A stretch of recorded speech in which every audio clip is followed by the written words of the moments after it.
Again, the topic is on deep linking, and I'm really excited to talk about this because I think this is one of the most interesting areas of technology that a lot of people don't know about and don't understand. And I think that it has the potential to significantly change the way people interact with mobile devices. So I want to take a step back and look back 20 years ago when the internet was first becoming important. And people would make websites, and it was hard to discover those websites. And links were sort of the first thing that were sort of a fundamental element across websites. People would create a website, have a link, and you would click off. And that's the way that you would discover new web content. And then other companies created search engines. And again, the link was that fundamental unit that powered search engines. And the other thing is that marketing changed a lot. So marketing before the internet was focused on radio and TV and print. And then with the internet, new ad opportunities were created. So there were ad networks, display ads, text ads, but that completely changed how advertising worked. And over the last 5 to 10 years, we've seen another shift with mobile devices.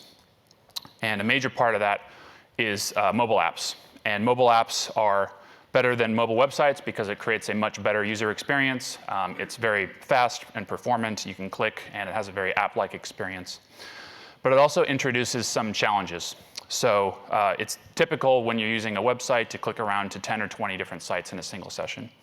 Whereas with an app, if you click from an app to another app, you have to click, then you go to the App Store, you decide whether or not you want to install the app, you click install, 1 to 10 minutes later, the app comes to your phone, you open it. Typically, you'll have to register and then go through onboarding, and then you'll be taken to the home page and not actually the content that you were looking for. So, whereas with a website, it would happen in a second, with an app, it happens in 10 minutes. So that's a huge, the fact that you have to install is a huge barrier. The second thing is that advertising is harder because it's hard to tie an ad to an eventual conversion. And so advertisers instead have to focus on impressions and clicks rather than conversions. So essentially what you have now is a web without URLs. You don't have that fundamental unit of the URL that connects two apps to each other. And because of this, it's very difficult for apps to connect with each other. So the other thing that happens is that apps are very siloed. So you might, again, visit 10 to 20 websites in a single session. With apps, typically you'll view 1 or 2 apps in a single session because they can't talk to each other. And app discovery is broken. On web, search engines can find web content via links. And in apps, typically you discover apps in an app store. And those are decided by editorial people who pick winners and losers rather than the crowd. So the promise of deep linking is that it solves all of these things. It's essentially a website URL, but for mobile apps. And a deep link essentially points to a particular location within an app and sends information from one app to another. So if you find a recipe on Yumly and there are 6 ingredients, you can click a button, and then a deep link would then send those ingredients to a specific spot within an Instacart app with all those ingredients sent to that. And that all happens with a deep link. And so there are a lot of benefits that come from deep links. So much better app-to-app experience, better web-to-app experience, generally better mobile app experience. And as an advertiser, you can then tie a conversion to an actual ad. So rather than focusing on impressions and clicks, you can actually optimize and drive for conversions. It also creates new app experiences. So rather than having disruptive display ads and text ads, you can have very native, useful ads. So if you're reading a story about an artist, you can click a button and then go listen to that on Spotify. If you're looking for a restaurant in Google Maps, you can go make a reservation within OpenTable. And that all happens because of deep links. And so this opens up a really large monetization opportunity. So e-commerce worldwide is 1.6 trillion. And it's growing very, very quickly, and apps are a major part of that. So if you are on a mobile device and you view a product on a web page versus an app, you're 3.7 times more likely to convert, which is a huge increase. And so top retailers are seeing more and more of their commerce going to mobile. So almost 50% of top retailers' e-commerce revenue comes from mobile. So the opportunity that deep links create from a monetization perspective is huge. And we are going to hear from Alex from Branch to talk more about that.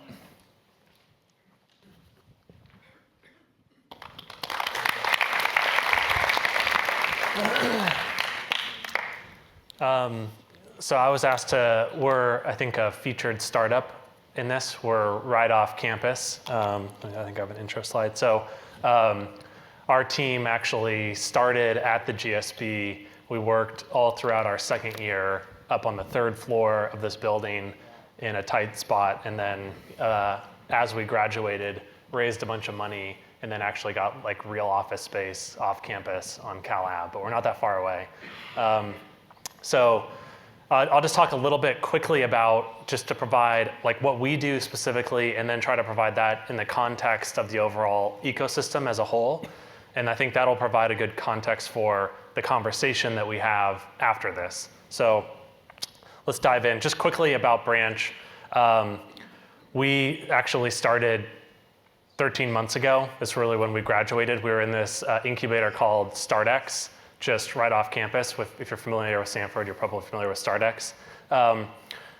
We built this tool actually for our own app that we were working on at the time, which we subsequently sold when the Branch tool started taking off and like everybody started using it. So we now have over 4,000 apps using Branch. And at this point, I think probably to date, we've deep linked about 750 million people.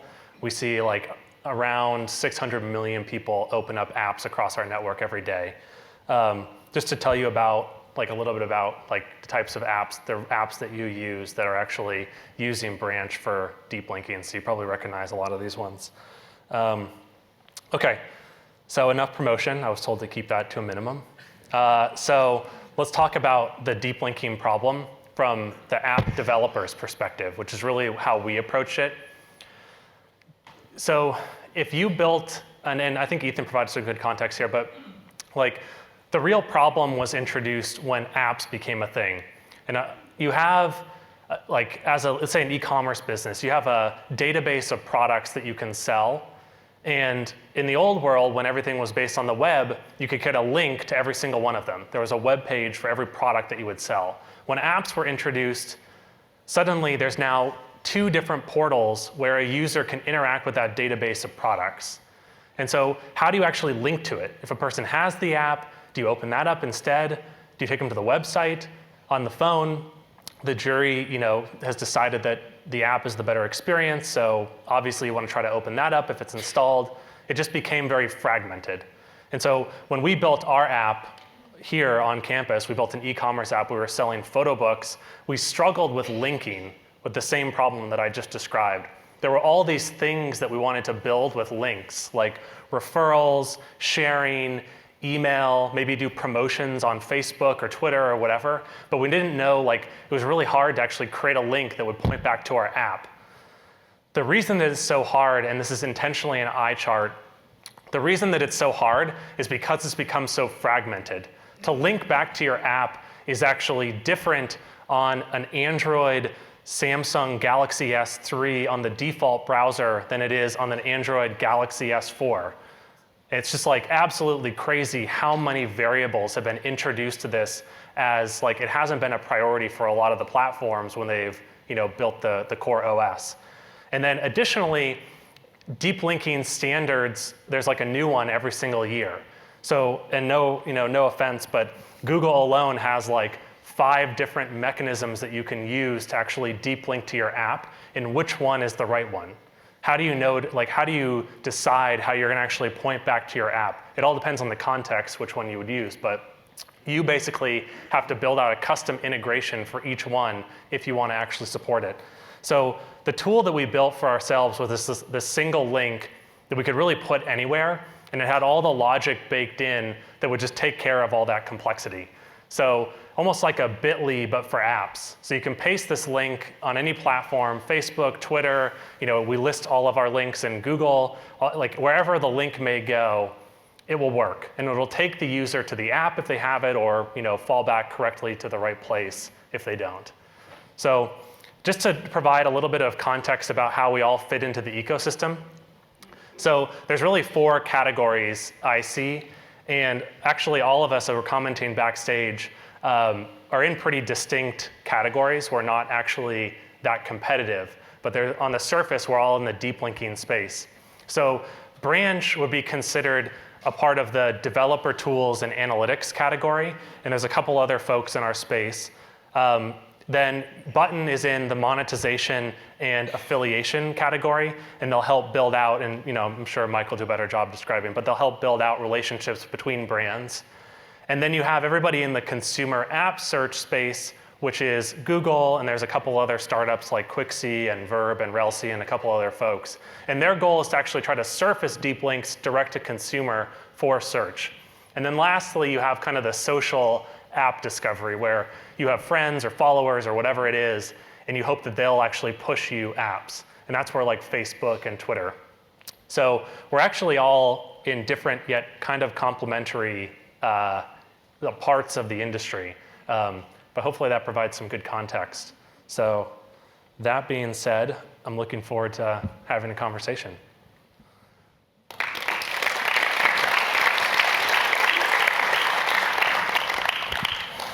So a quick note, you'll see a phone number up there. We'll take some questions. And so if you text your questions to that number, then we'll review those and we will go over those in about 30 minutes. So if you have any questions, feel free to just text it. So as Alex mentioned, the ecosystem is very broad. And we designed the panel so that we had one of each of the different parts of the ecosystem. So why don't we just do quick introductions, and maybe you can also talk about like, where you position yourself in the ecosystem. So Alex, do you want to go first? Yeah, so I just kind of did that, but we're a tool that developers can use to create links that point back to their business, regardless if it's web or app, et cetera. And I'm the CEO and also help write a lot of software still. So I'm Mike Dudas. Button is a New York-based company. I'm a co-founder and chief revenue officer. And as Alex mentioned, we're a monetization solution for mobile publishers. We believe that the mobile advertising ecosystem is completely broken, and we want to give publishers a better way to monetize. Our company, our employees have backgrounds in payments, commerce, have worked for companies like Braintree, PayPal, Google Wallet. And we see the next evolution of monetization being connecting publishers to commerce. You can pretty much find an app where you can purchase any good or service, from Uber to Airbnb to Amazon. And we think that is the next humongous, massive revenue source for publishers. And we think that we can help move this ecosystem forward and create great customer experiences. If I'm in an app like Foursquare, historically, I would just go and look at reviews and find information. Button has enabled the user who goes to Foursquare to now take action when they're looking at a restaurant menu page. You can take an Uber to the restaurant, you can order food delivery, or you can make a dinner reservation. So we're making that content actionable, and we think that connecting to commerce notion is going to continue to grow.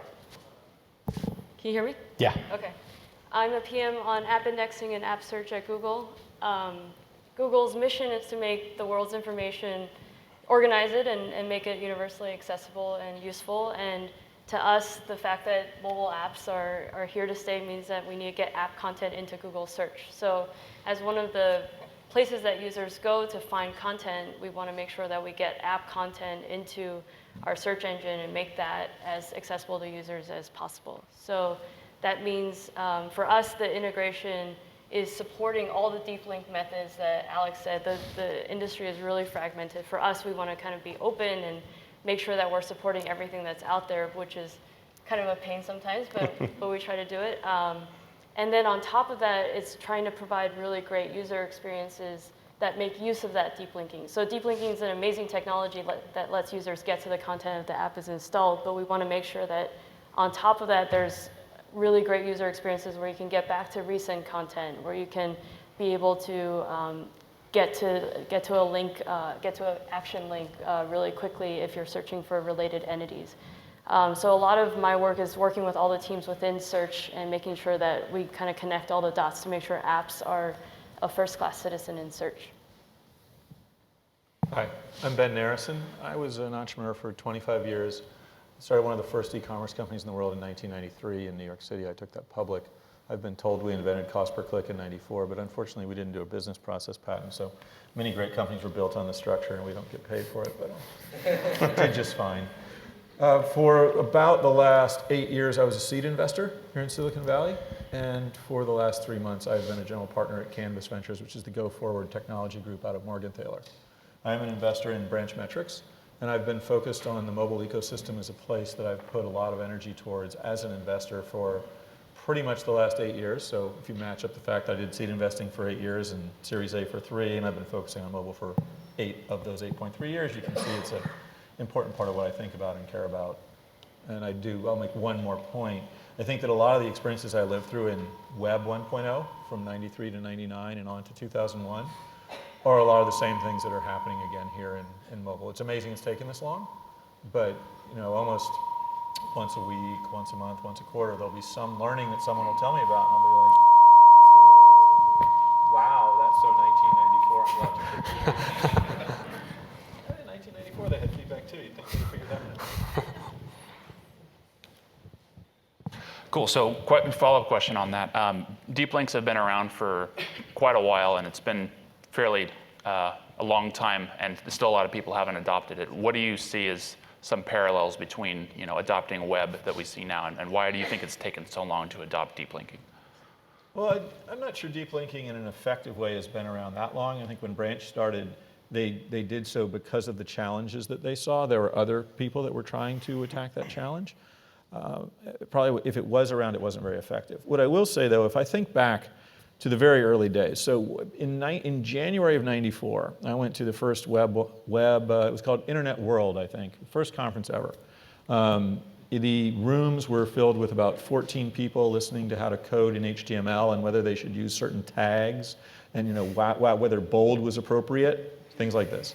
Then we took a break and we went out into the massive symposium where there were 12 folding tables with plastic tablecloths on them with a lot of other geeks like me standing around. 2 of those geeks were Jerry and David, who later started Yahoo. At the time it didn't have a name. And they were running this business out of their Stanford dorm room, actually. That's why it didn't have a name. So if you think about the way their business evolved, Yahoo, you would submit a listing, and if they liked it, they would post it to their site. Yahoo, what a great thing. Later, that became mechanized a little bit, but it was still the same process. You would submit a link to your homepage, and people would review it and decide if they were going to accept it and post you or not post you. Okay? Then the concept of deep linking tied to also attribution came along, and that empowered what has created the model that Google ultimately embraced. And while I think Yahoo's a phenomenal company, as an investor, I would much rather have been a backer of Google. The power that deep linking created and the number of metaphors and models and just business possibilities was so staggering, because it's like the difference between being able to go into a library and only see the cover of a bunch of books or being able to read any page at any time instantaneously. They're not comparable at all. I actually struggle to understand how anybody in mobile doesn't use deep linking. I mean, I talked to a very famous firm, which will remain unnamed out of fairness to them. I'll just say their head of growth has a team of 300 people in mobile, and I was complaining bitterly about how my $30 coupon code never came back to me in any value, even though the place I sent it was clearly, I sent my father-in-law a coupon code for something, you could probably guess. He used that something, and I didn't get paid, and I was all upset. And so I decided to bitch and moan about this for a little bit, because $30 is very important to me. It actually is, I care. And he said, well, we're just not sure yet, because we just sort of think maybe it's good to have breakage. I was like, oh my God. That's the most amazing thing I've ever heard. Your company's worth how many tens of billions of dollars, and you actually think it's a good thing to have breakage? Wow, that's not a 1994 learning. That's like a 1972 learning. It's a bad thing, right? Because I'm not sending those links out to anybody else. So, there's thousands of ways deep linking can make your life better as a mobile developer, and many ways that you can be empowered as a consumer or another business. It truly stuns me when people don't understand that yet. And I will just close with this. It stunned me when they didn't understand it back in the days of the early web. But it's just an evolution. People will learn, they'll discover, and you'll have many wow moments that are very 1994 because they actually work extremely well for everybody involved in the business. So like a lot of what Branch does, what we spend our day-to-day on is actually evangelism. It's evangelism to mobile developer-focused companies to try to convince them to actually invest the time to set up deep linking. And The problem is, so deep linking is actually the first version of Android, and I think iOS 2 supported deep linking, but still very few people have adopted it. It's accelerated and gaining traction as many people are focused on driving adoption of it, but still it's not universal by any means. And the main problem was that the traditional style of deep linking would basically only work if the user had the app installed. And so if the app was not installed, it would actually throw an error message if you tried to deep link to the app. And so as a developer, you can basically only employ that technology if you've convinced people to download your app. So you have to invest time setting up your app, then invest time in setting up your links to support that technical possibility, only to service those that have already committed to you. And there are very few apps that are so universal that they are installed on everybody's phone. That's a re-engagement problem, which is actually a first world problem. Whereas the majority of the App Store is still stuck in the third world trying to convince people to adopt their app. So nobody adopted it, basically, was the result. And so when we go about evangelism, one of the things that we've done differently is try to focus on deep linking through the install process to actually support deep linking for growth, for user acquisition, to support really all use cases. And so when we go out, it's a lot of it's education of this is now possible. This is not the same deep linking that you've been hearing about, for the last 7 years from everybody talking about it. And but it's still very nascent, is really the point. I think there was a study done by another company in the space that said of the top 200 apps, the ones that actually had a re-engagement problem where it makes sense for them to invest in deep linking, it was 20 or 30% of them had actually built it out. So goes to show that it's still very early days. Exactly. So what we found is that for the most part, outside of the 10 or 15 apps that folks tend to use on a daily or a multi-time per week basis, folks don't want to or don't understand the value of additional apps. So I think all the companies on this panel are doing things to sort of give app previews. So what we do is we tend to pull inventory out of an app. So let's say it's Ticketmaster's app. I might not know. I don't have it. I didn't have it on my device prior to 6 months ago, and we developed a partnership with them. And I would have thought, why would I want Ticketmaster's app? I use it 2, 3, 4 times a year. What we're all working on is actually giving a preview and sort of using links to pull in and using their APIs to pull some of the content of those apps and preview them inside of the places people are spending time, those 10 to 15 trusted apps inside of sort of the mobile web where they're existing, and sort of prove that value, give them a little bit of a test drive or preview, and give them an incentive to then move into the app and go through that installation process. And what we're up against here, I think, is a lot of advertising industry crap practices, real crap practices, where people are fat finger clicking, takeover links. I mean, it's just a bloodbath on mobile right now if you're on a mobile website and often in mobile apps in terms of the experiences. And what people have found is if they don't trust that when they tap something inside of a mobile web or app environment, that they're going to be taken to a place that meets their expectations. So I think the companies on this panel are trying to find the most relevant content within apps, pull that out in a structured way, and return relevant results that would encourage somebody to download a valuable app that they would likely want to use in the future. By the way, that's another classic, everything that's old is new again. I mean, I remember this, in 94, 95, clickbait, all kinds of crap embedded in banners. I will unfortunately take credit for being involved in the group. We founded shop.org and we're involved with CommerceNet that actually defined the standard of a banner. So I'm one of the people that has the unfortunate claim of being able to have said, wow, yeah, we helped create that.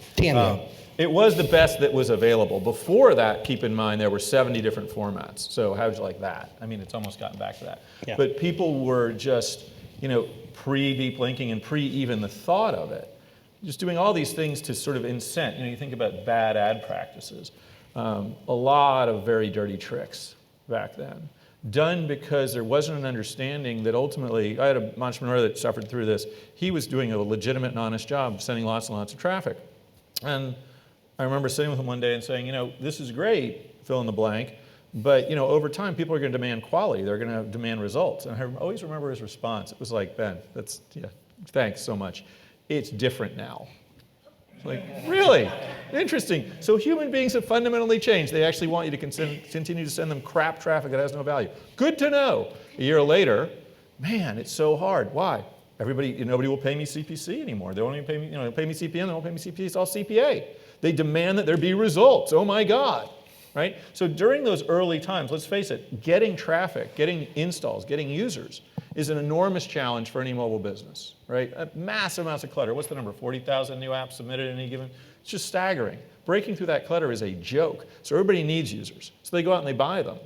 And they buy them through mechanisms which half the time are quite inappropriate. There's still plenty of businesses out there that are sort of doing whatever they can to send that traffic because they're going to get paid their $2 an install. And then those installs default to like 10% of them stick around, so you really paid 20. Anyway, having these superficial mechanisms actually, unfortunately, still serves some people's purposes.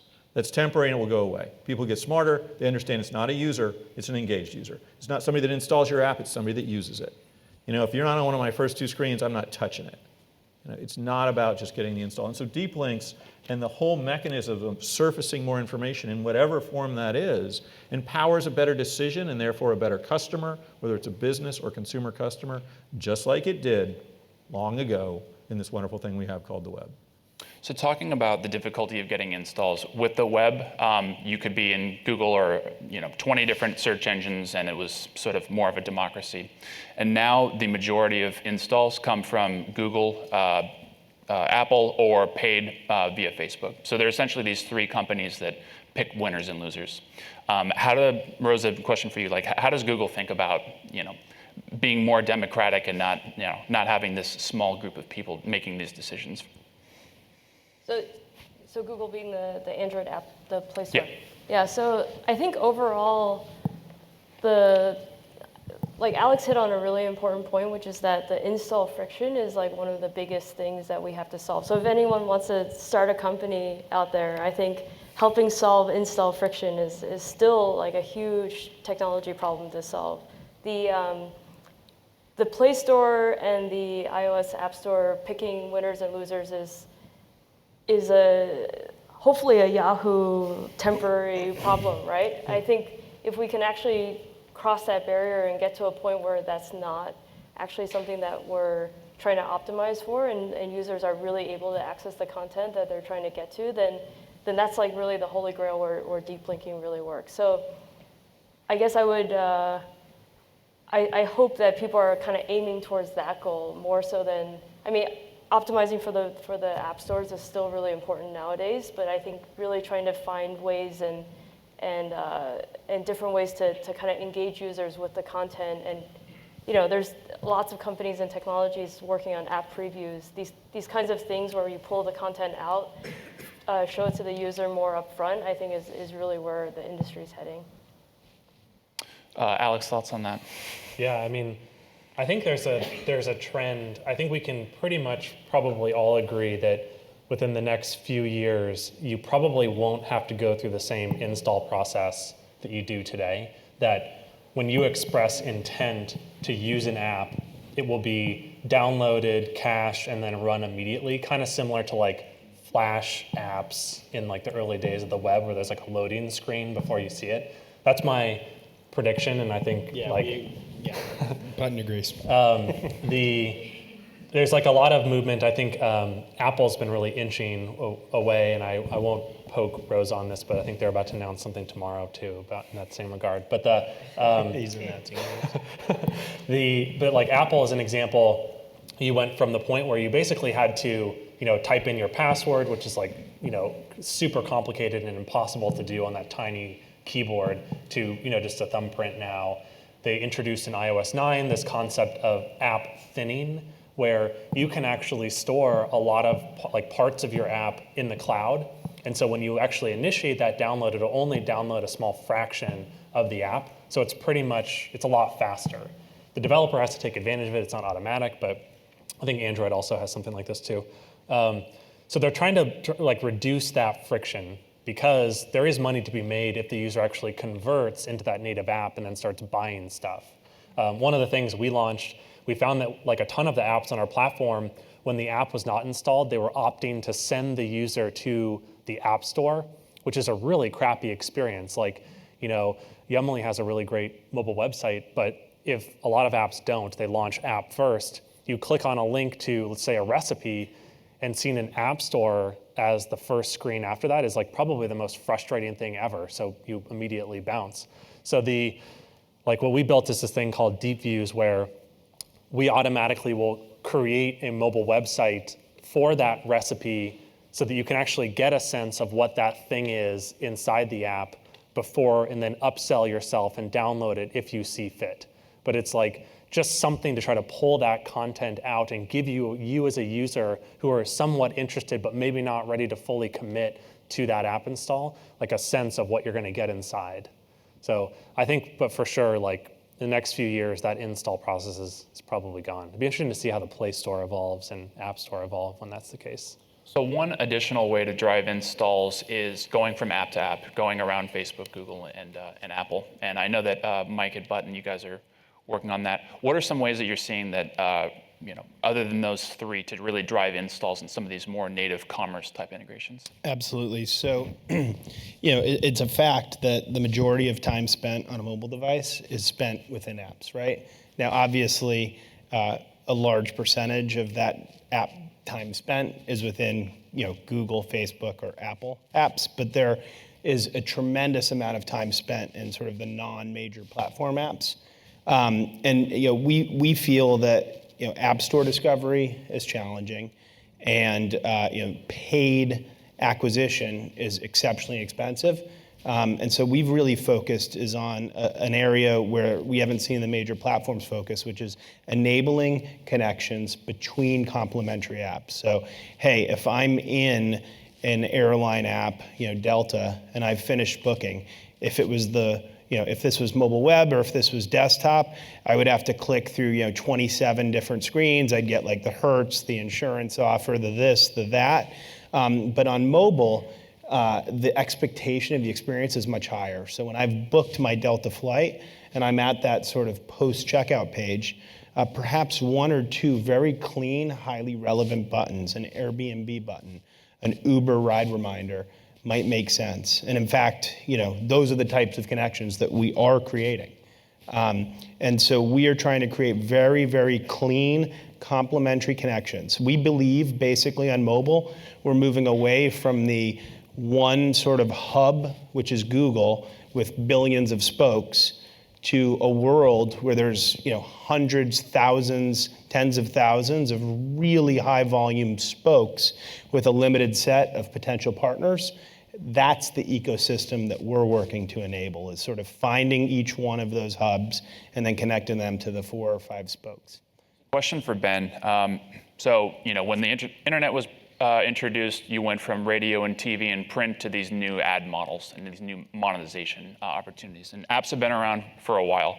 But as more and more people adopt deep linking, how do you think about what are some of the new monetization revenue models?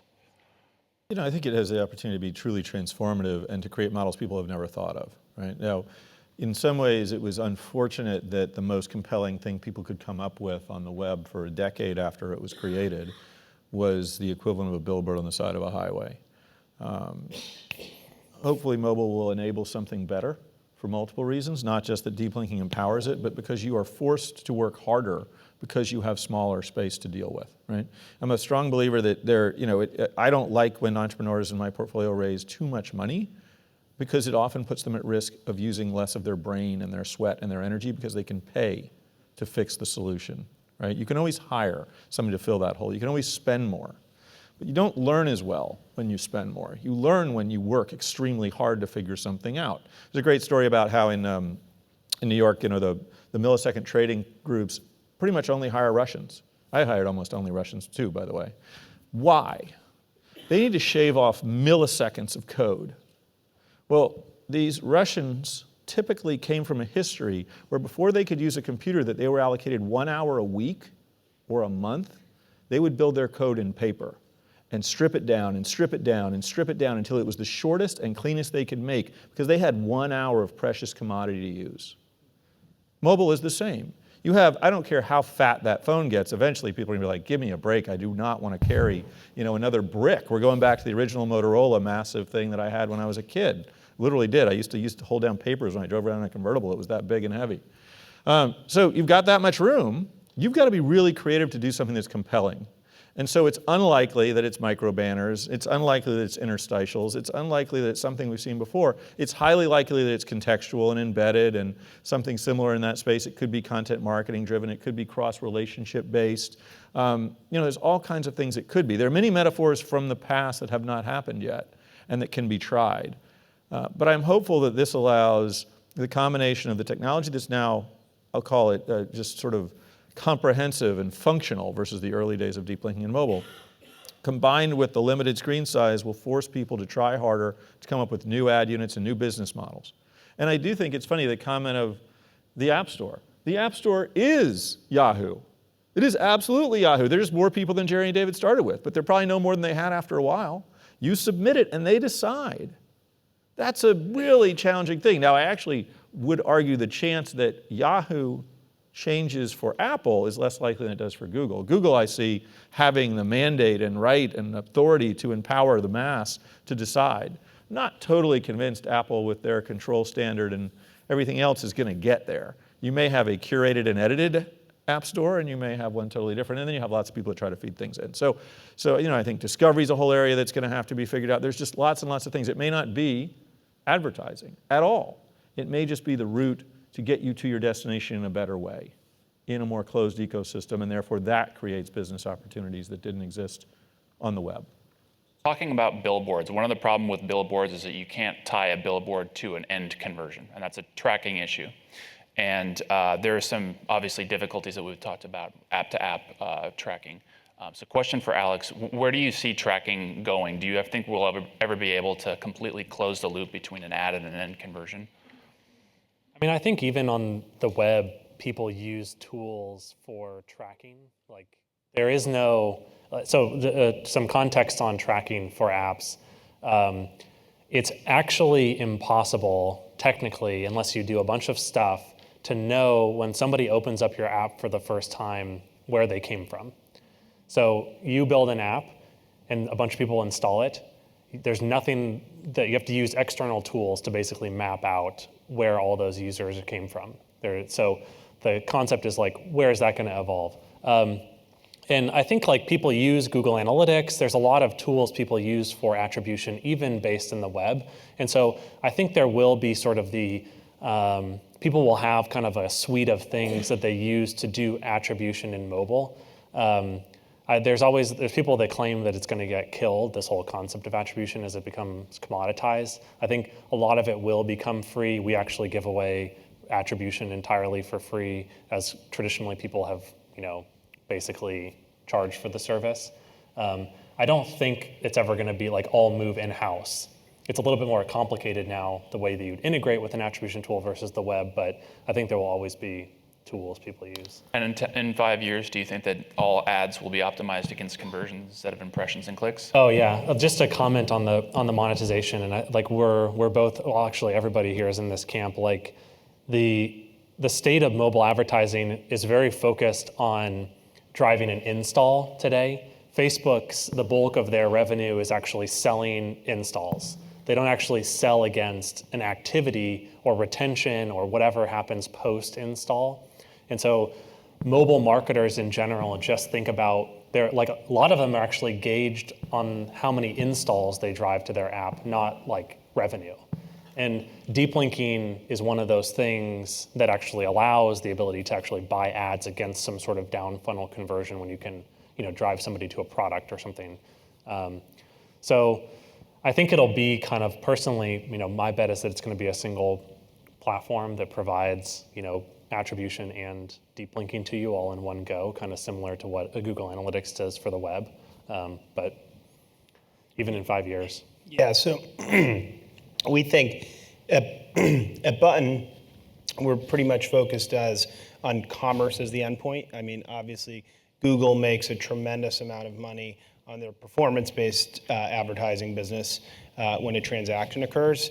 And as we move to mobile, transactions can increasingly occur on the device in a way that they never have before, even in-store transactions. So we actually believe over the next couple of years, you're going to see a pretty stark bifurcation between sort of pure brand advertising in ways traditional and I'm sure new sort of native brand advertising ways.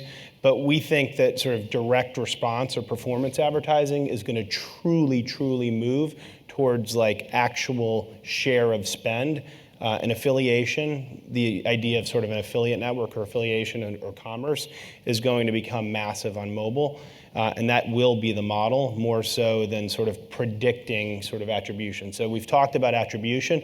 We think sort of affiliation and the notion of can we track that all the way through to a transaction and what that transaction size was, and then pay back the originating app or the originating source for leading to that transaction. Those signals are becoming ever easier to track and have been over the last 5 years and will greatly so over the next 5 years. So we're really excited about that. So, oh, go ahead. A quick note, we're talking a lot about apps, but even though I don't work on that team, I mean, there's a huge number of people also working on making the mobile web better, right? So Chrome has announced a whole bunch of improvements in this area, and it's like I don't feel like the app and website debate is necessarily over. I mean, I think for now, apps are better, but I think that that's still going to be a huge area of, I mean, especially in terms of transactions. If you can make transactions much easier on mobile web, I think that would be an amazing step forward also. And I think Android Pay is working on that. We know that Apple's working on sort of keychain-based payments in the browser. So I think you're absolutely right. So if we're driving for conversions rather than installs or impressions, what are some of those new ad products that we think will come out? So we have some of them where you see a song in an article and you click to do that. What are some other types of ad products that you see coming out? Maybe Mike. Yeah, so I think you're going to see ad products that actually take inventory directly into the place where somebody's looking at what would historically be an ad, right? So today, I saw the SeatGeek example. SeatGeek gives a pretty generic, like, hey, buy a ticket to this game that we know you like, the Mets. You're going to actually see the APIs are opening up, so you're going to be able to see specific targeted inventory to you based on perhaps previous buying preference. Hey, you like to buy in section 122 versus 222, and then you'll be able to deep link through specifically to that page where you want to purchase. Versus, I think today we see ads that almost fake having context and information and sort of slap like dollar values and offers that like don't stand for anything. We're starting to learn more about people and their buying preferences to where we can give you a really targeted ad that takes you through to that page where we know you want to purchase. We're already seeing this with some of our implementations and seeing like 2 to 3x conversion enhancements when you actually land somebody exactly where they want to purchase.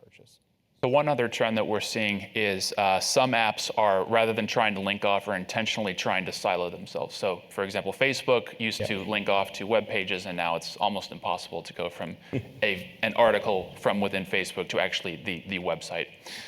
With Yelp, we saw them do integrations with OpenTable and some others, and then they took those all in-house. And so essentially, they're not deep linking.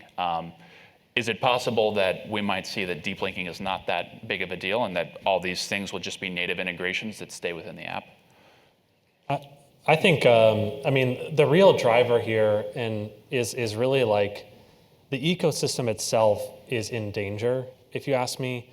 I think we're getting to the point now where it's so saturated that a lot of people that I know personally who, when they had an idea, the first thing they would do is build an app, have given up on that whole prospect. So the people that we're depending on to sort of create the future products that you're going to use are not building apps anymore because it's basically impossible. And the real what is will deep linking be a thing or not? I think discovery personally is going to be the problem that actually drives people to adopt it. I need to add deep linking in order to get my business found. If I don't, I'm still stuck in Flintstones era app building, and I don't stand a chance. So personally, it would be absolutely ludicrous if there was a world where when an app in the future, even a year from now, were to build up a thing and not actually build out a deep linking infrastructure as a primary channel for acquiring users. It's not going to Results are just too compelling. I mean, I'm not going to share any secrets. There's lots of companies here they can talk about as they wish. But when you see the end results to companies that start using deep linking that we're not, I mean, we're talking you mentioned a company 2 to 3x increasing conversion. That's not an anomaly. No. That's a norm. And I sort of cycle it back to the quote unquote ad unit question. We're still in an incredibly primitive place. I mean, I would be very surprised if the rest of this year, people weren't funneling a whole lot of money into getting installs because they got to boost those numbers up for Q4. And they're not yet even at the point where their understanding the value of those installs is so hugely variable. And that learning just comes with understanding your business.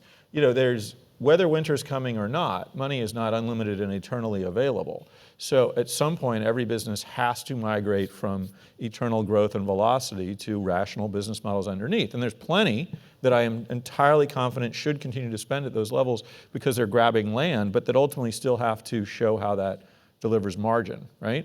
And so when you actually start caring about the bottom line, even the potential bottom line, when money is not free, and you are no longer able to just throw unlimited amounts of gasoline on the fire. But have you ever tried to start a fire in the woods with gasoline? Not with gasoline, but with lighter fluid. Have you ever taken a large amount of large logs and poured lighter fluid on them and lit them? What you get is a nice big flame until it burns out and those large logs are sitting there not doing a thing. And if you need to survive and that was your only chance, you are dead, right? So I think of app installs as a bunch of kerosene on large logs. If when you're done with that unlimited amount of matches that your investors gave you, you haven't started a fire, you're SOL, right? And there's not going to be anybody around to feed you. So the difference here is deep linking actually allows you to start a rational fire, right? Because once you get past, and not just deep linking, just thinking about your business in a way that is not just, I'm going to get a bunch of human beings to walk over and eat my food. I'm going to pay them $10 a piece so they can spend $2 a piece on Twinkies that they will eat, and then they will leave and never come back. Those models don't survive. You have to think about, how do I get people that I want to have, and how do I get them to do things, and how do I embed them in that content and get them to the places? But you have to track it, right? Right now, people can't discern between their best and worst customers.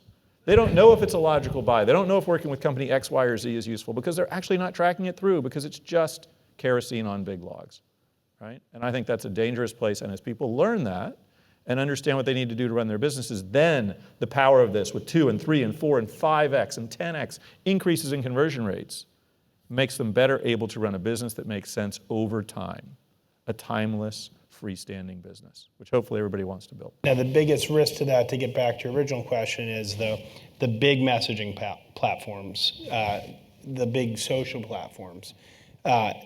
They don't want to, they're using deep linking for their own organic purposes, their own users across their own assets from sort of email communication to website to app, but they're not showing an inclination to want to move folks off their platform. You're not going to see linking from Snapchat out to some other service, right? You're not seeing linking from Facebook Messenger out to other services. In fact, Facebook Messenger has their own app store. I mean, I don't know how Apple allowed that, but it's pretty remarkable.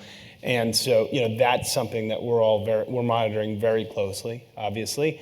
And so there are, we're talking about deep linking and moving and seamless and everything, but there are definitely a lot of really massive, somewhat frightening walled gardens being built out. I think I've been working with the Facebook and Twitter web view teams to try to actually fix their web views and just make them a little bit better for linking off the platform. They're actually very supportive of linking to other apps because they depend on those apps to actually push them content.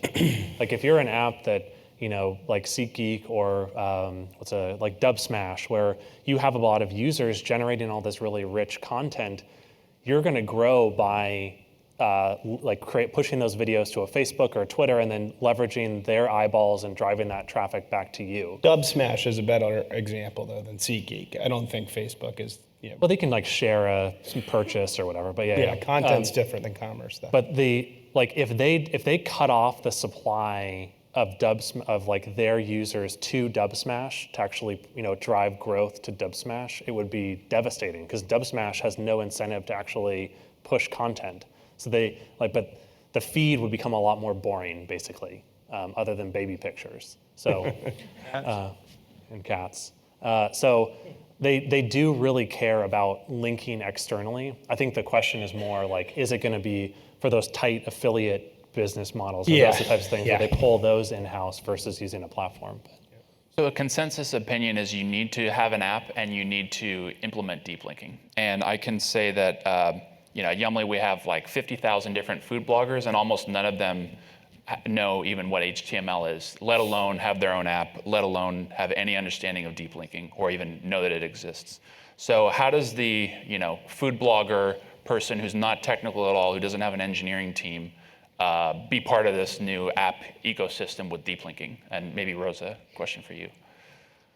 Yeah, I mean, I think, joining platforms like Yumly is a good start. I think overall, earlier this year, both iOS and Android announced that deep linking was kind of moving to the platform level. This was going to be a standard, another standard, like that cartoon, that was going to be supported. But I think with that move, there's a lot of incentive for more people to kind of coalesce around making it as simple as possible. So I think, for the kind of recipe blogger, maybe they can join a platform. For someone who's just making a more simple content app, hopefully we're going to get it more and more simple over time, this implementation.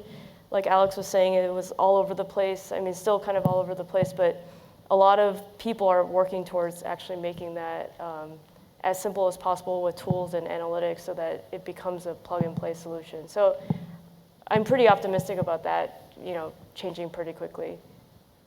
I think the best way is to just put it in a language that they understand, which is mobile web. So at Branch, we don't want a world where it is only apps. I think it would be, like, unless we solve a lot of the ecosystem problems like installing and other barriers to adopt apps, it's going to suck a lot. Mobile web is great for a lot of things. Mobile web is a complement overall to your app. And so one of the things that we do specifically, like Pinterest uses this particular integration, they just add a couple lines of code on their mobile website, and they turn their mobile website basically into a deep link.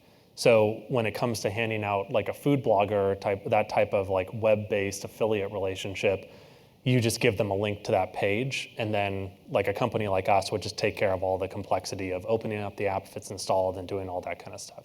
So I'd say the best way to do it is actually combine your deep linking strategy with your actual website, just to make it. And a lot of things that were launched, like universal links, in theory, we're supposed to do this, but they don't work that well. And the new app links on Android, the new standard that Rosa was referring to, is the same sort of thing where the web link actually is the deep link. So why doesn't Pinterest, I've always wondered this, why doesn't Pinterest do that themselves? They have sophisticated engineers, and we get this question as well. Why shouldn't we do this ourselves?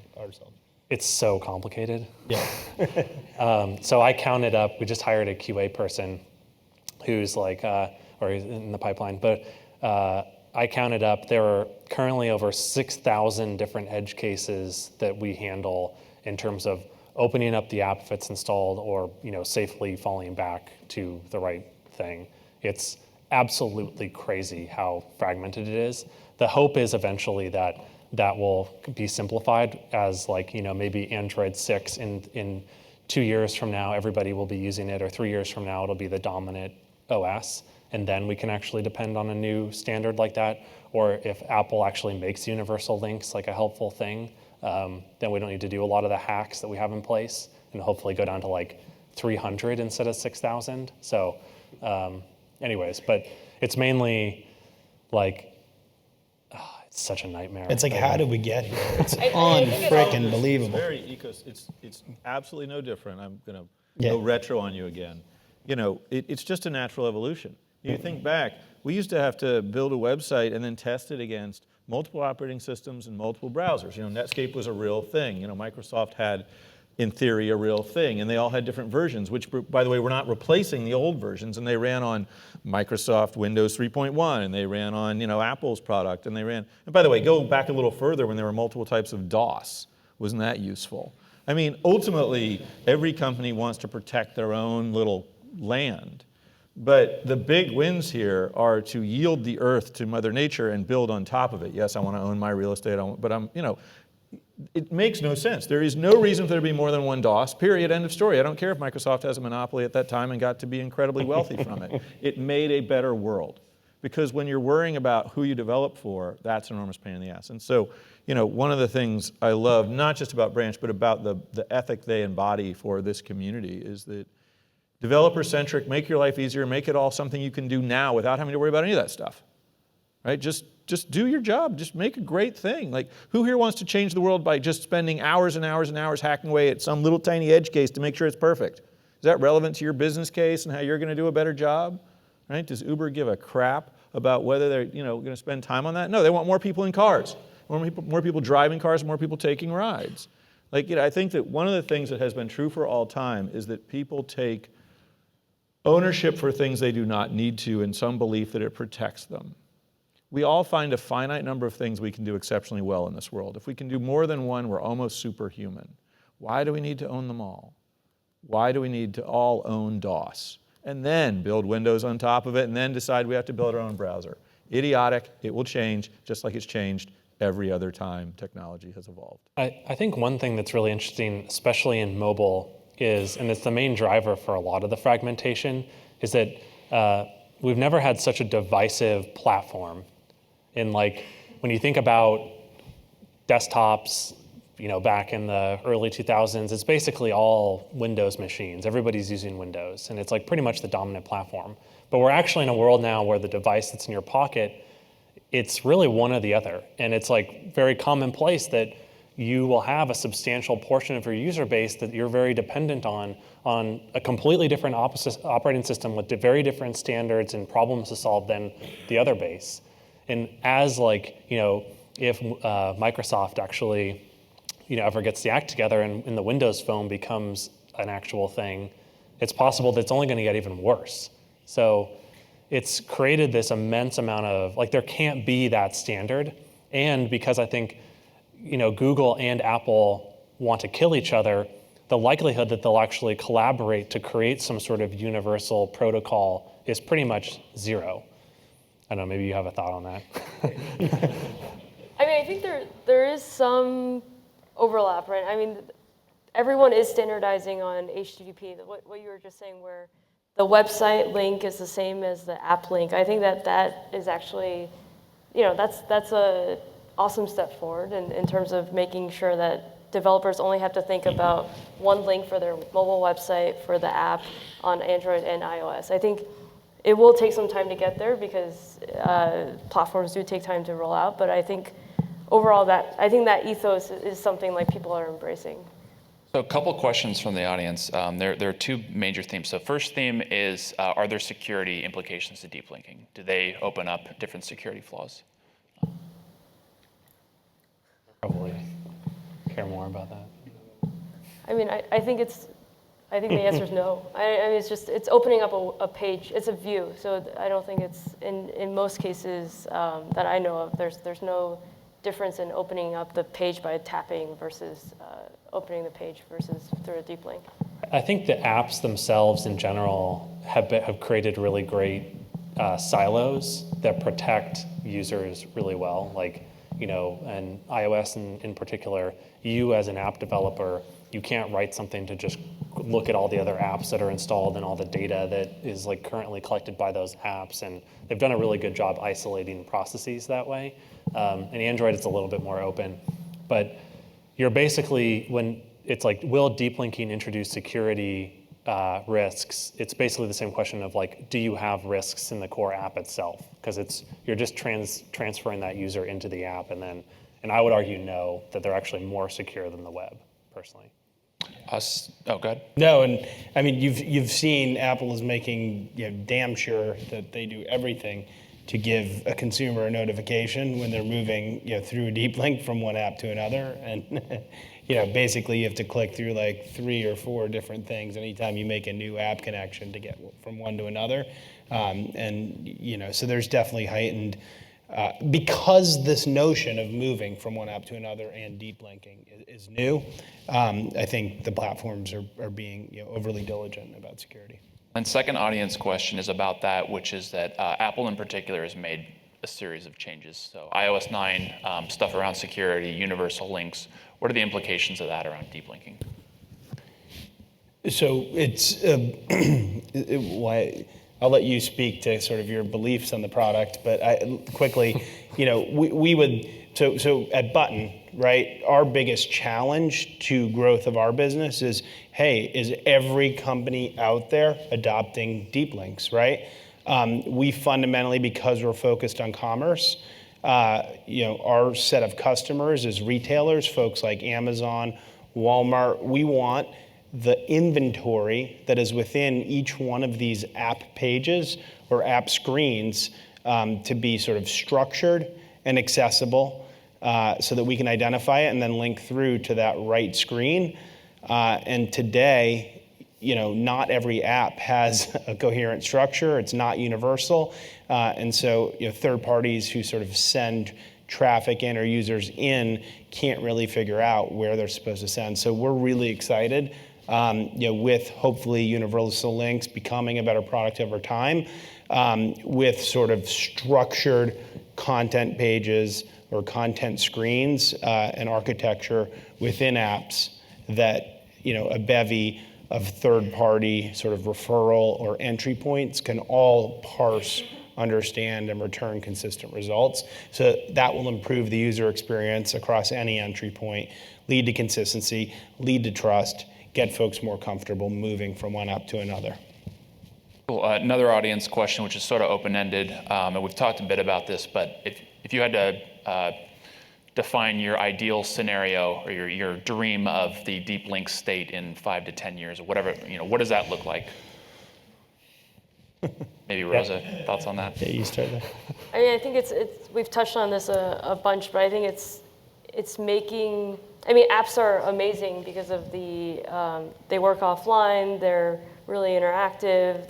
They just like feel really fast. But the fact that they are not, they don't work when you don't have it installed is like the killer to the user experience. And I think that's partially contributing to the walled garden effect for a lot of these, whether it's like messaging platforms or other kinds of apps where part of it is because they want users to stay in their apps, but part of it is just because the user experience sucks if you don't have the app installed. So if we can somehow make the app feel good and have a good user experience and have a good fallback without the app being installed, I think that solves tons of problems. Yeah, I want basically the ease of movement of web links with the sort of when I arrive where I want to be, the power of apps, right? I think that's the state we need to get to, and hopefully it's not 5 years, hopefully it's 2 years or shorter.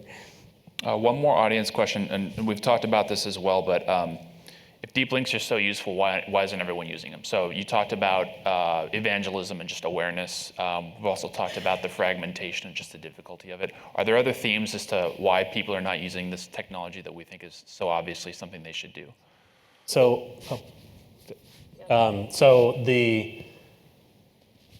I think mobile development in general has brought a lot of software developers that didn't typically have or weren't classically trained software engineers. You could go to a website and learn how to build an app. Tools like Xcode literally make dragging, you could make an app just by dragging and dropping buttons and stuff onto it, and it would work immediately because there was only one screen size you had to worry about. The problem is those tools, they had the developer lay out the app experience like a storyboard. You had a single entry point, and then you had subsequent screens that would launch based upon interactions on the first screen.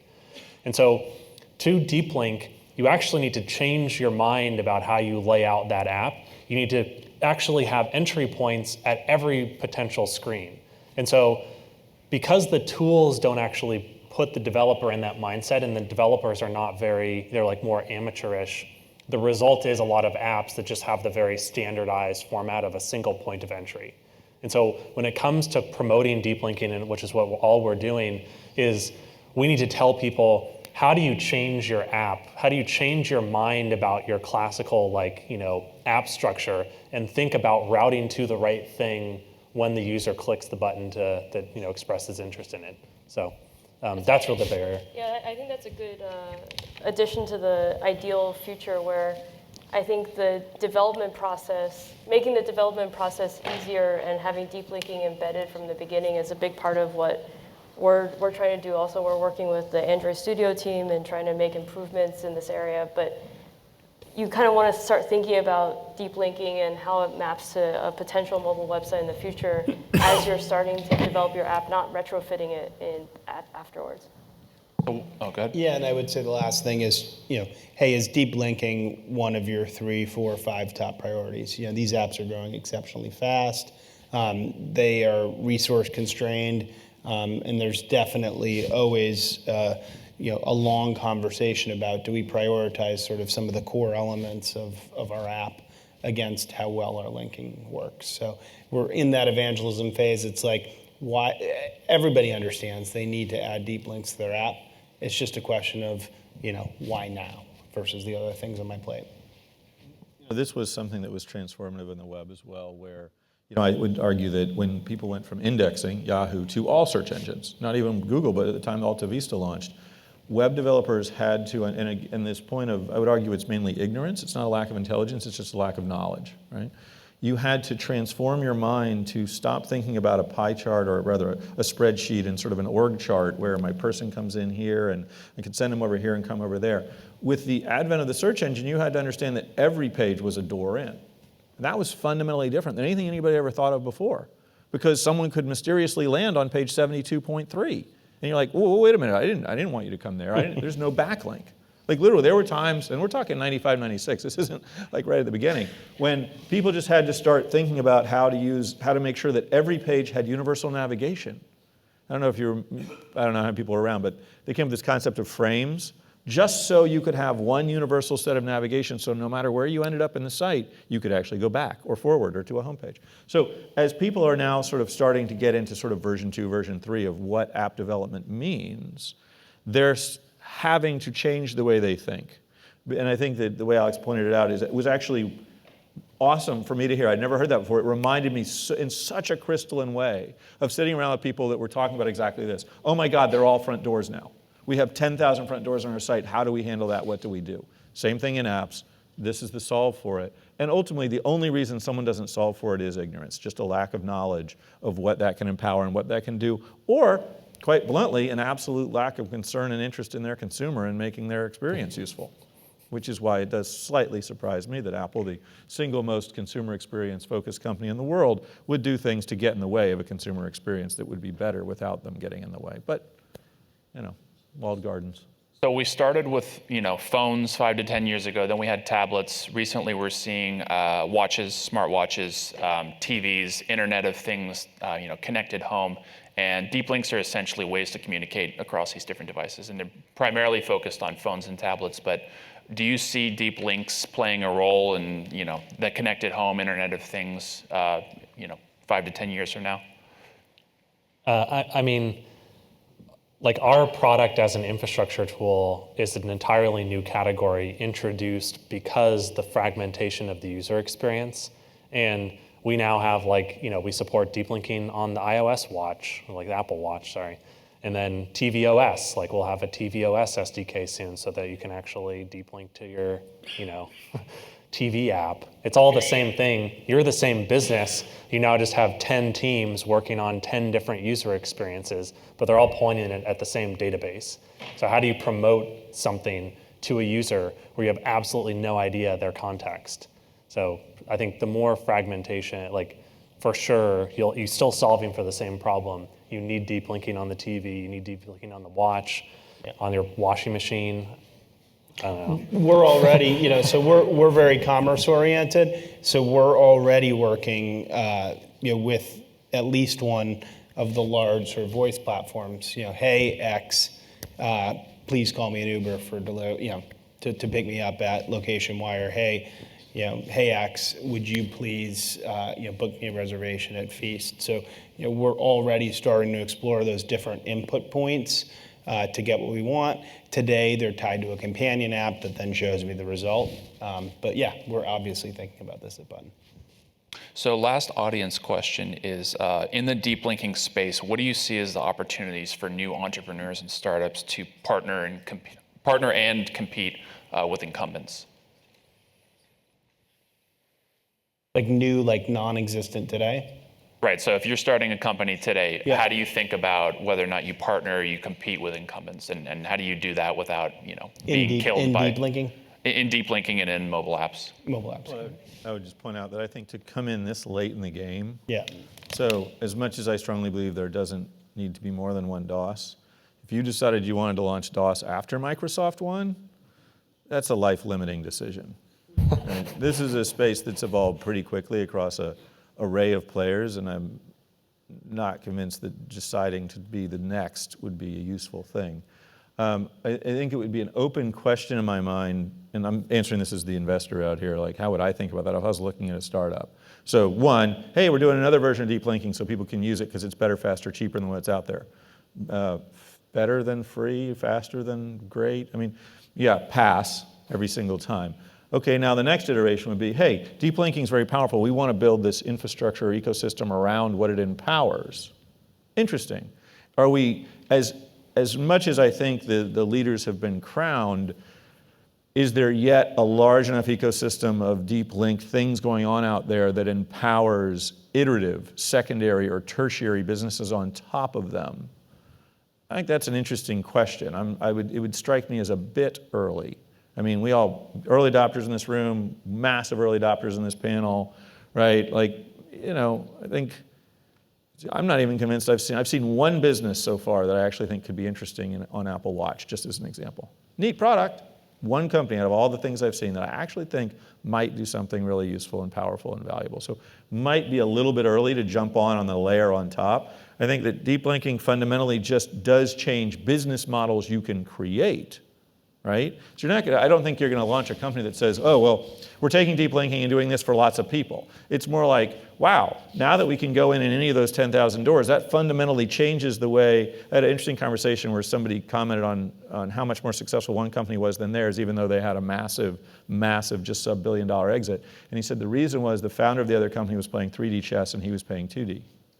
So what does deep linking allow you to do as a startup that's 3D chess versus the historical 2D players in whatever category that is, right? Because now all of a sudden if you're going to embrace that and use a new technology, which technology is a weapon.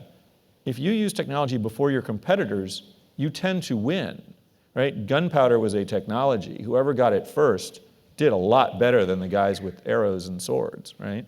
So if you can find a way to use this tool to make a business better on its own, that would make sense to me as a reason to start something that makes for a hearty and reasonable investment opportunity versus the next layer or trying to compete with people that are already doing a really great job of it.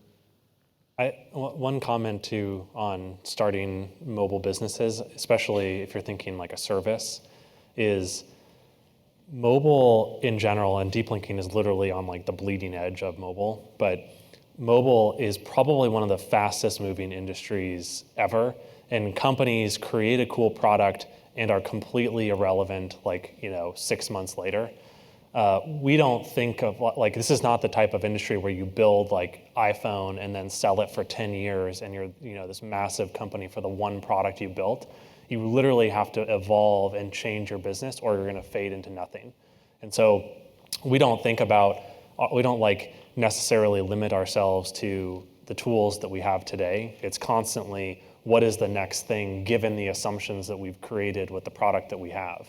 And so it's just how do we continue to evolve to stay relevant given the rapid change? And if we have a bunch of startups that have launched and tried to compete with us and worst decision ever because we're just so far, it's And both our companies are less than 18 months old. Yeah. It's just it's moving really, really fast. Cool. I think we're all out of time, but this has been an awesome panel. Please give them a round of applause.